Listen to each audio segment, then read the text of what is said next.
ನಮಸ್ಕಾರ ಎಲ್ರಿಗೂ welcome to our channel. ಇದು ಆಹಾರವೇ ಆರೋಗ್ಯ. ನಾವು ತಿಂತಕ್ಕಂತ ಆಹಾರದಲ್ಲೇ ನಮ್ಮ ಆರೋಗ್ಯ ಇದೆ ಅಂತ ಹೇಳ್ತಾ ಬರ್ರಿ ಇವತ್ತ ನಾನ್ ನಿಮಗ್ ತೋರಿಸ್ತಕ್ಕಂತ ರೆಸಿಪಿ ಏನಂತಂದ್ರ ಕ್ಯಾಪ್ಸಿಕಮ್ ಪಲ್ಯ ಮಾಡತ್ತೀನಿ ನೋಡ್ರಿ. ಇದನ್ನ ಕ್ಯಾಪ್ಸಿಕಮ್ ಎಣ್ಣಿಗಾಯಿ ಅಂತ ಕರಿತೀವಿ. ಬಟ್ ನಮ್ಮ ಉತ್ತರ ಕರ್ನಾಟಕ ಕಡೆ ಇದನ್ನ ಡೊಣ್ ಮೆಣಸಿಕಾಯಿ ಎಣ್ಣಿಗಾಯಿ ಅಂತ ಕರಿತೀವಿ. ಸೊ ಇವತ್ ನಾನ್ ಅದ್ರ ಪಲ್ಯನ ತೋರಿಸ್ತೀನಿ. ಸೊ ಬರ್ರಿ ಏನೇನ್ ಬೇಕಂತ ನೋಡ್ಕೊಂಡು ಮೊದ್ಲಿಗೆ ನೋಡ್ರಿ ಇಲ್ಲಿ ನಾನು ಕ್ಯಾಪ್ಸಿಕಮ್‌ನ ಕಟ್ ಮಾಡಿ ಇಟ್ಕೊಂಡಿದೀನಿ. ಅಂದ್ರೆ ಡೊಣ್ ಮೆಣಸಿಕಾಯಿನ ಕಟ್ ಮಾಡಿ ಇಟ್ಕೊಂಡಿನಿ ಈ ರೀತಿ 4 ಪೀಸ್ ಆಗಿ. ಬೇಕಂದ್ರೆ ಇದನ್ನ 2 ಪೀಸ್ ಆಗಿ ಮಾಡ್ಕೋಬಹುದು. ಅದಾದ್ಮೇಲೆ ಇದು ನೋಡ್ರಿ ಇಲ್ಲಿ ಶೇಂಗಾ ಪುಡಿ ನನ್ನ ಹತ್ರ ಮಾಡಿದ್ದೇ ಇತ್ತು. ಸೊ ಹಂಗಾಗಿ ನಾನು ಇದನ್ನ ಪುಡಿನ ಯೂಸ್ ಮಾಡಾತ್ತೀನಿ. ಇಲ್ಲ ಅಂದ್ರೆ ಶೇಂಗಾನ ಫ್ರೈ ಮಾಡಿ ಮಿಕ್ಸಿಗೆ ಹಾಕಿ ಪುಡಿ ಮಾಡಿ ತಗೋರಿ. ಒಂದ್ 2 ಸ್ಪೂನು ಅಚ್ಚ ಖಾರದ ಪುಡಿ ಮತ್ತೆ ಒಂದ್ ಅರ್ಧ ಸ್ಪೂನ್ ಅರಿಶಿನ, ಉಪ್ಪು. ಅದಾದ್ಮೇಲೆ ಕೊತ್ತಂಬರಿ ಸೊಪ್ಪು, ಕರಿಬೇವಿನ ಸೊಪ್ಪು, ಶುಂಠಿ ಬೆಳ್ಳುಳ್ಳಿ ಪೇಸ್ಟ್ ಮತ್ತೆ ಟೊಮೆಟೊ ಒಂದ್ 2 ಈರುಳ್ಳಿನ ಕಟ್ ಮಾಡಿ ಇಟ್ಕೊಂಡಿದ್ದೀನಿ ನೋಡ್ರಿ. ಇಷ್ಟೇ, ಜಾಸ್ತಿ ಏನೂ ಬೇಕಾಗಿಲ್ಲ. ಸೊ ಬರ್ರಿ ಮಾಡೋದ್ ಹೆಂಗಂತ ನೋಡೋಣ. ಮೊದ್ಲಿಗೆ ಇಲ್ಲಿ ನಾನು ಶೇಂಗಾ ಪುಡಿನ ಏನ್ ತಗೊಂಡಿನಿ ನೋಡ್ರಿ ಅದ್ರ ಜೊತೆ ಉಪ್ಪು, ಖಾರ, ಅರಿಶಿನ ಎಲ್ಲಾನು ಮಿಕ್ಸ್ ಮಾಡ್ಕೊಳತೀನಿ. ನೀವು ಸಡನ್ಲಿ ಇವಾಗ ಏನಾರ ಪೌಡರ್ ಇಲ್ಲ ಅಂತಂದ್ರ ನೀವು ಇದನ್ನ ಬೇಕಂದ್ರ ನೀರ್ ಹಾಕ್ಬಿಟ್ಟು ಮಿಕ್ಸಿಗೆ ಹಾಕಿ ಪೇಸ್ಟ್ ಕೂಡ ಮಾಡ್ಕೋಬಹುದು. ಇಲ್ಲ ಅಂದ್ರೆ ಈ ರೀತಿ ಏನೈತ್ ನೋಡ್ರಿ ಕೈಯಿಂದನ ಕಲಸ್ಕೋಬಹುದು. ಹಿಂದಿನ ವಿಡಿಯೋದಲ್ಲಿ ನೋಡಿದ್ರೆ ನಿಮ್ಗೆ ಗೊತ್ತಿರುತ್ತೆ ನಮ್ಮ ಉತ್ತರ ಕರ್ನಾಟಕ ಕಡೆ ಏನೇ ಪಲ್ಯ ಮಾಡಿದ್ರುನು ಮೇಲ್ಗಡೆ ಏನೈತ್ ನೋಡ್ರಿ ಯಾವ್ದಾದ್ರು ಒಂದ್ ಪುಡಿ ಹಾಕ್ಲೇಬೇಕು. ಸೊ ಹಂಗಾಗಿ ಮನಿಯೊಳಗ್ ಪುಡಿ ಇತ್ತು. ನಾನು ಅದನ್ನೇ ಪುಡಿನ ಯೂಸ್ ಮಾಡ್ಕೊಂಡು ಈ ರೀತಿ ಮಿಕ್ಸ್ ಮಾಡ್ಕೊಂಡು ಸ್ವಲ್ಪ ಏನೈತ್ ನೋಡ್ರಿ ಇವಾಗ ನೀರ್ ಸೇರಿಸ್ಕೊತೀನಿ. ನೀರ್ನ ಒಂದೇ ಸರಿ ಸೇರಿಸ್ಕೊಳ್ಳೋದ್ ಬೇಕಾಗಿಲ್ಲ. ಯಾಕಂದ್ರ ಪೇಸ್ಟ್ ನಮ್ಗ್ ಯಾವ ರೀತಿ ಬೇಕ್ ನೋಡ್ರಿ ಆ ರೀತಿಗೆ ಸ್ವಲ್ಪ ಸ್ವಲ್ಪ ಸೇರಿಸ್ಕೋಬೇಕಾಗತ್ತ. ಈ ರೀತಿ ನೀರ್ನ ಸೇರಿಸ್ಕೊಂಡು ಇದೇನೈತ್ ನೋಡ್ರಿ ಪೇಸ್ಟಿನ ಹದಕ್ ಬರೋವರೆಗೂ ಸ್ವಲ್ಪ ಏನೈತಲ್ಲ ಮಿಕ್ಸ್ ಮಾಡ್ಕೊರಿ. ಇವಾಗ ನೀವು ನೋಡಾತ್ತೀರಿ ಅನ್ಕೋತೀನಿ ನೋಡ್ರಿ ಆಲ್ಮೋಸ್ಟ್ ಏನೈತಲ್ಲ ಈ ರೀತಿ ಆದ್ರೆ ಸಾಕಾಗತ್ತ. ಸೊ ಇವಾಗ ಏನೈತ್ ನೋಡ್ರಿ ಇದನ್ನ ಪೂರ್ತಿಯಾಗಿ ಮಿಕ್ಸ್ ಆಯ್ತು. ಸೊ ಇವಾಗ ನಾನು ಇದನ್ನ ಒಂದ್ ಸೈಡಲ್ಲಿ ಇಟ್ಕೋತೀನಿ. ಇವಾಗೇನ ಮೆಣಸಿಕಾಯಿ ಐತ್ ನೋಡ್ರಿ ಅದಕ್ಕ ಇದನ್ನ ತುಂಬಬೇಕಾಗತ್ತ. ಬಟ್ ಇನ್ನೊಂದ್ ಇಲ್ಲೇನಂದ್ರ ಡೊಣ್ ಮೆಣಸಿಕಾಯಿ ಒಳಗ ಖಾರ ಇತ್ತಂದ್ರೆ ಖಾರ ಹಾಕೋ ಅವಶ್ಯಕತೆ ಇಲ್ಲ ವಾಪಸ್. ಬಟ್ ಈ ಮೆಣಸಿಕಾಯಿ ಒಳಗ ಖಾರ ಇಲ್ಲ ನೋಡ್ರಿ.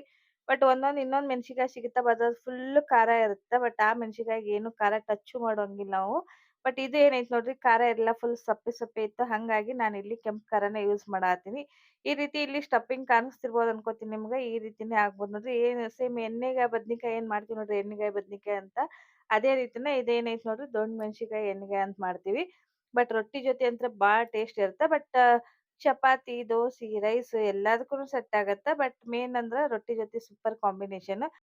ಎಲ್ಲಾನು ನೋಡ್ರಿ ರೆಡಿ ಆಯ್ತು. ಸೊ ಬರ್ರಿ ಇವಾಗ ನಾನಿಲ್ಲಿ ಗ್ಯಾಸ್‌ನ ಆನ್ ಮಾಡ್ಕೊಂಡು ಕಡಾಯಿನ ಇಟ್ಕೊಂಡಿದೀನಿ. ಕಡಾಯಿ ಬಿಸಿ ಆಗ್ತಿದ್ದಂಗನ ನೋಡ್ರಿ ಇಲ್ಲಿ ಎಣ್ಣೆನ ಹಾಕ್ಕೋಬೇಕಾಗತ್ತ. ನಾನು ಎಣ್ಣೆನ 3 ಸ್ಪೂನ್ ಯೂಸ್ ಮಾಡಾತ್ತೀನಿ.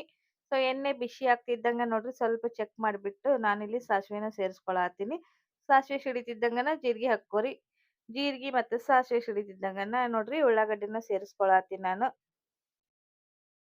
ಉಳ್ಳಾಗಡ್ಡಿ ಯಾವಾಗ್ಲೇ ಹೇಳ್ದಂಗೆ ಉಳ್ಳಾಗಡ್ಡಿ ಸೇರಿಸಾದ್ಮೇಲೆ ಸ್ವಲ್ಪ ಹೊತ್ತು ಬೇಯಬೇಕಾಗತ್ ನೋಡ್ರಿ. ಯಾಕಂದ್ರ ಯಾವಾಗ್ಲೂ ಬೇಯಿಸ್ಬೇಕಾದ್ರ ಒಂದ್ ರೀತಿ ಅಂತ ಇರುತ್ತಲ್ಲ ಹಂಗ ಉಳ್ಳಾಗಡ್ಡಿ ಕೆಂಪಾದ್ಮೇಲೆನ ಇದ್ ನೋಡ್ರಿ ಇಲ್ಲಿ ನಾನು ಶುಂಠಿ ಬೆಳ್ಳುಳ್ಳಿ ಪೇಸ್ಟ್‌ನ ಸೇರ್ಸಾತೀನಿ. ಶುಂಠಿ ಬೆಳ್ಳುಳ್ಳಿ ಪೇಸ್ಟ್ ಏನೈತೆ ಅದ್ರ ಜೊತೆ ಪೂರ್ತಿಯಾಗಿ ಮಿಕ್ಸ್ ಆಗ್ಲಿ. ಮಿಕ್ಸ್ ಆದ್ಮೇಲೆ ಏನೈತಲ್ಲ ಕರಿಬೇವು ಸೊಪ್ಪನ್ನ ಸೇರಿಸ್ಕೊಳ್ಳೋಣ. ಆಲ್ಮೋಸ್ಟ್ ನಿಮ್ಗೆ ಕಾಣಿಸ್ತಿರ್ಬೋದು ಶುಂಠಿ ಬೆಳ್ಳುಳ್ಳಿ ಪೇಸ್ಟ್ ಕಾಣಿಸಾತಿಲ್ಲ. ಆಲ್ಮೋಸ್ಟ್ ಎಲ್ಲ ಮಿಕ್ಸ್ ಆಯ್ತು. ಸೊ ಇವಾಗ ಕರಿಬೇವಿನ ಸೊಪ್ಪು ಹಾಕೊಂಡ್ಬಿಟ್ಟು ಒಂದ್ಸರಿ ಏನೈತೆ ನೋಡ್ರಿ ಈ ರೀತಿ ಕೈ ಆಡಿಸ್ಕೊಂಡ್ಬಿಟ್ರೆ ಕರಿಬೇವಿನ ಸೊಪ್ಪು ಜಲ್ದಿ ಬೇಯ್ತೈತಿ. ಅದಾದ್ಮೇಲೆ ಇವಾಗೇನ್ ತುಂಬ್ಕೊಂಡ್ ಇಟ್ಕೊಂಡಿರುವಂತ ಡೊಣ್ ಮೆಣಸಿಕಾಯಿ ಏನದ ನೋಡ್ರಿ ಅದನ್ನ ಪೂರ್ತಿಯಾಗಿ ಸೇರಿಸ್ಕೊಳತ್ತೀನಿ ನಾನು. ಇದನ್ನ ನೋಡ್ರಿ ಇಲ್ಲಿ ಆಕ್ಚುಲಿ ನಾನು ಟೊಮಾಟೊ ಸೇರಿಸ್ಕೊಂಡಿಲ್ಲ. ಬಟ್ ಸೇರಿಸ್ಕೊಳ್ಳೋ ಮುಂಚೆನೆ ಏನೈತಲ್ಲ ಆಲ್ರೆಡಿ ಏನ್ ಎಣ್ಣೆ ಹಾಕೊಂಡಿರ್ತೀವಿ ಅದ್ರೊಳಗೆ ಏನೈತಲ್ಲ ಬೇಯಬೇಕಾಗತ್ತ ದೊಣ್ಣ್ ಮೆಣಸಿಕಾಯಿ ಪೂರ್ತಿಯಾಗಿ ಅದು ಬೇಯಲಿ. ಸೊ ಹಂಗಾಗಿ ನಾನು ಇಲ್ಲಿ ಏನು ನೀರಾಗ್ಲಿ ಟೊಮಾಟೊ ಆಗ್ಲಿ ಸೇರ್ಸಲ್ಲ. ಸ್ವಲ್ಪ ಇದನ್ನ ಏನೈತಲ್ಲ ಒಂದ್ ನಿಮಿಷ ಮುಚ್ಚಿಬಿಡೋನು. ಒಂದ್ ನಿಮಿಷ ಇದೇನ್ ಎಣ್ಣೆ ಮತ್ತೆ ಉಳ್ಳಾಗಡ್ಡಿ ಇರುತ್ತ ನೋಡ್ರಿ ಅದ್ರಲ್ಲೇನೆ ಬೇಯಬೇಕು. ಒಂದ್ ನಿಮಿಷ ಆದ್ಮೇಲೆ ನಾನು ಇಲ್ಲಿ ತೆಗದ್ಬಿಟ್ಟು ನಿಮಗೆ ಇಲ್ಲಿ ಕಾಣಿಸ್ತಿರ್ಬೋದು ಅನ್ಸುತ್ತೆ ಎಣ್ಣೆ ಒಳಗ್ ನೋಡ್ರಿ ಏನ್ ನೋಡ್ರಿ ಕುದಿಯಾಕತ್ತೈತಿ. ಸ್ವಲ್ಪ ಕಲರ್ ಕೂಡ ಚೇಂಜ್ ಆಗೈತಿ. ಯಾಕಂದ್ರೆ ಇದು ಸಾಫ್ಟ್ ಆಗತ್ತ ಹಂಗಾಗಿ ಸ್ವಲ್ಪ ಮುಂಚೆನೆ ಎಣ್ಣೆಯೊಳಗ ಬೇಯಿಸ್ಕೋಬೇಕಾಗತ್ತೆ. ಈ ರೀತಿ ಇವಾಗ ನೋಡ್ರಿ ಆಲ್ಮೋಸ್ಟ್ ಏನೈತಲ್ಲ ಸ್ವಲ್ಪ ಸಾಫ್ಟ್ ಆಗೈತಿ. ಇವಾಗ ಏನೈತ್ ನೋಡ್ರಿ ಟೊಮೊಟೊನ ಸೇರಿಸ್ಕೊಳತೀನಿ ನಾನು. ಟೊಮೊಟೊ ಹಾಕಿದ್ಮೇಲೆ ನೀರ್ ಬಿಟ್ಟೇ ಬಿಡುತ್ತೆ. ಸೊ ಹಂಗಾಗಿ ಟೊಮೊಟೊ ಸೇರಿಸ್ಕೊಂಡ್ಬಿಟ್ಟು ಪ್ಲೇಟಲ್ಲಿ ಏನ್ ನಾನು ಅವಾಗ ತುಂಬ್ಕೊಂಡಿಟ್ಟಿರೋ ಪ್ಲೇಟಲ್ಲಿ ಏನ್ ಪೇಸ್ಟ್ ಉಳ್ದಿತ್ ನೋಡ್ರಿ ಅದಕ್ಕೆ ಸ್ವಲ್ಪ ನೀರ್ ಸೇರಿಸಿ ಜಾಸ್ತಿ ಏನ್ ನೀರ್ ಬೇಕಾಗಲ್ಲ. ಒಂದ್ ಅರ್ಧ ಕಪ್ ಅಷ್ಟು ನೀರ್ ಸೇರಿಸ್ಬಿಟ್ಟು ಅದನ್ನು ಸೇರಿಸ್ಕೊಳತೀನಿ ಇದಕ್ಕ.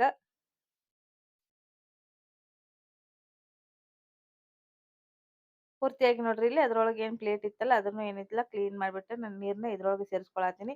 ಇವಾಗ ನೀರ್ ಏನೈತ್ ನೋಡ್ರಿ ಇಷ್ಟ ಆಯ್ತು. ಇವಾಗ ಇದನ್ನ ಪೂರ್ತಿಯಾಗಿ ಸ್ವಲ್ಪ ಬೇಯ್ಬೇಕು ಇವಾಗಿದು. ಸೊ ನೀಟಾಗಿ ಇದು ಬೇಯೋವರೆಗೂ ಏನೈತಲ್ಲ ಮುಚ್ಚಿಬಿಟ್ಟು ಒಂದ್ 2 ನಿಮಿಷ ಬೇಯಿಸೋಣ ಬಟ್ಟು ನಾನಿಲ್ಲಿ ನೋಡ್ರಿ ಇವನ್ನ ಮುಚ್ಚಿಬಿಟ್ಟು ವಾಪಸ್ ಇವಾಗ ನಿಮ್ಗೆ ತೋರಿಸ್ತಾ ಇದ್ದೀನಿ ತೆಗೆದು. ಆಲ್ಮೋಸ್ಟ್ ಏನೈತೆ ನೋಡ್ರಿ ಕುದಿಯಕ್ಕೆ ಸ್ಟಾರ್ಟ್ ಆಯ್ತು ಇವಾಗ. ಇದು ನೋಡ್ರಿ ಆಕ್ಚುಲಿ ಒಂದ್ 2 ನಿಮಿಷ ಬೇಯಬೇಕು. ಬಟ್ ಒಂದೊಂದ್ ನಿಮಿಷ ಏನೈತಲ್ಲ ಈ ರೀತಿ ಕೈ ಆಡಿಸ್ಕೊಂತ ಇದ್ರ ಎಲ್ಲಾ ಕಡೆನೂ ಬೇಯ್ತೈತಿ ನೋಡ್ರಿ ಮೆಣಸಿನ್ಕಾಯಿ. ಹಂಗಾಗಿ ನೆಕ್ಸ್ಟ್ ಟೈಮ್ ಇನ್ನೊಂದ್ಸಲ ಮುಚ್ಚಿಬಿಟ್ಟು ನೋಡ್ರಿ ಇಲ್ಲಿ ತೋರಿಸ್ತಾ ಇದೀನಿ. ಆಲ್ಮೋಸ್ಟ್ ಎಣ್ಣೆ ಎಲ್ಲ ಮೇಲ್ ಬಂದೈತಿ ಅಂದ್ರೆ ನೀಟಾಗಿ ಬೆಂದೈತಿ ಅಂತ. ಯಾವಾಗ ಪೂರ್ತಿಯಾಗಿ ಬೇಯ್ತೈತಿ ನೋಡ್ರಿ ಅವಾಗ ಎಣ್ಣೆ ಮೇಲ್ ಬರುತ್ತ. ಇನ್ನೇನ್ ರೆಡಿ ಆಯ್ತು. ಸೊ ಇವಾಗ ಒಂದ್ ಚೂರ್ ಮೇಲ್ ಕೊತ್ತಂಬರಿ ಹಾಕ್ಬಿಟ್ರ ಡೊಣ್ ಮೆಣಸಿನ್ಕಾಯಿ ಎಣ್ಗಾಯಿ ಪಲ್ಯ ಏನೈತಿ ನೋಡ್ರಿ ಮಸ್ತ್ ಅಂದ್ರೆ ಮಸ್ತ್ ಆಗಿ ಬಂತು. ಸೊ ಬಾಳ ಈಜಿ ಆಗಿರುವಂತದ್ದು ಮತ್ತೆ ಬಾಳ ಈಜಿಯಾಗಿ ಮಾಡುವಂತ ಪಲ್ಯ ನೋಡ್ರಿ. ಸೊ ನಿಮಗೆ ಏನಾದ್ರೂ ಇಷ್ಟ ಆಗಿದ್ರ ಪ್ಲೀಸ್ ಲೈಕ್ ಮಾಡ್ರಿ, ಹಂಗೆ ಶೇರ್ ಮಾಡ್ರಿ, ನನ್ನ ಚಾನೆಲ್ ಸಬ್ಸ್ಕ್ರೈಬ್ ಮಾಡ್ಕೊಂಡ್ ನೋಡ್ರಿ. ಸಿಗೋಣ ನೆಕ್ಸ್ಟ್ ವಿಡಿಯೋ ಒಂದಿಗೆ. Thanks for watching.